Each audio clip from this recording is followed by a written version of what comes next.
Hi, I'm Mary Kupczynski, the CEO of RegAlytics, here at the Charlotte Airport on my way home from an incredible meeting at the Banking Transformation Summit.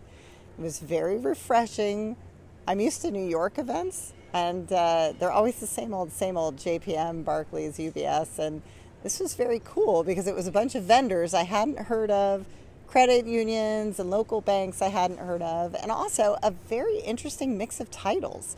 On my panel, for example, we had the AML KYC officer of a credit union on the stage with the chief investment officer of Bank of America. So thank you to the Money Next organizers. You did a great job. This week, there were 29,800 alerts, and the regulator of the week is DOGE. That's right.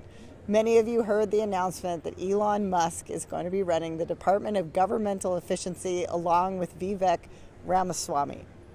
Despite its name, DOGE isn't an official government agency. Instead, it's a private initiative that Trump said will advise the White House on ways to reduce spending, cut regulations, and create an entrepreneurial approach to government never seen before. It doesn't have a website yet, but it does have an X account, and it has asked for high IQ people willing to work 80 plus hours a week on, quote, unglamorous cost cutting. I suggested they get RegAlytics so they can see what the U.S. government has actually been doing all in one place. And if Elon's past moves with Twitter tell us anything about how this is going to go, I can see a world where he simply eliminates agencies that are within the purview of the president and then find out later if they mattered.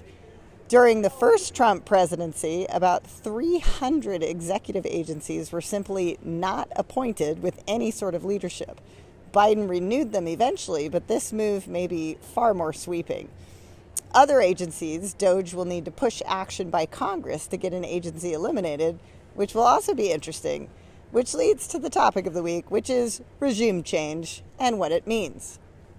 I will tell you from my perspective, it means the changes that I consider important in my weekly review are different. So, for example, anything coming out from Congress for the past 8 years, I've basically ignored unless it was passed. Well, now I'm going to be reviewing introduced bills at the congressional levels because they're far more likely to pass now than ever before in my lifetime. And this week, for example, the House proposed legislation to enhance penalties for financial crimes that utilize artificial intelligence. And the House also proposed to enhance data practices within the federal government. And then I see alerts from federal agencies that will certainly be taking a back seat, like this. The Pipeline and Hazardous Materials Safety Administration, which is a subset of the Department of Transportation, has set the minimum annual percentage rate for random drug testing at 50% for covered employees in the calendar year of 2025, following a reported positive drug test rate exceeding 1% in 2023. Additionally, multi-factor authentication will be required for submitting drug and alcohol testing data into the Drug and Alcohol Management Information System. So let's break this down. If someone is caught doing drugs and they're responsible for the safety of pipelines and hazardous materials, at least 50% of them need to be tested. And of those 50%, we need a way to confirm that the people testing are the actual people they say they are. Now, let's assume that the DOT goes away. Who's going to check the pipelines and hazardous materials? No one? Will this possibly create new jobs for companies that will scramble to meet the pipeline and hazardous material safety demands? But who's going to pay them? Who cares about pipeline and hazardous material safety? Well, no one does until people die or are harmed by hazardous materials, and then we'll start all over again. Anyway, I just find it an interesting exercise to imagine how much this cost cutting is actually going to cost.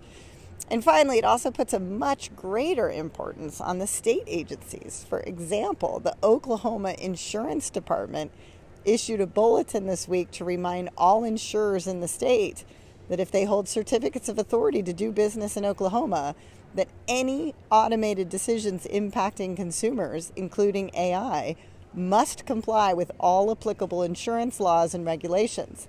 This includes laws that address unfair trade practices and unfair discrimination. The bulletin outlines what the department's expectations are as to how insurers will govern the development and use of AI technology. And it also lets them know the type of information and documentation that the department can request during an investigation or exam. So, no, you are not going to be off the hook at all because these state agencies will now have control over you. So, what else do you need to know this week? Deepfakes. From the Reserve Bank of India to FinCEN, we had a bunch of alerts from regulators doing damage control where deepfakes of their leaders were sent to try to scam people for money. And as one of the panelists said today, what keeps them up at night are the full buildings of people who dedicate full-time hours to defrauding others using technology. And that's it this week for RegAlytics. I got to catch my flight. But we do have the global supply chain of the world's regulatory alerts in one very easy-to-use place. And if you need any solution related to regulation, give us a call.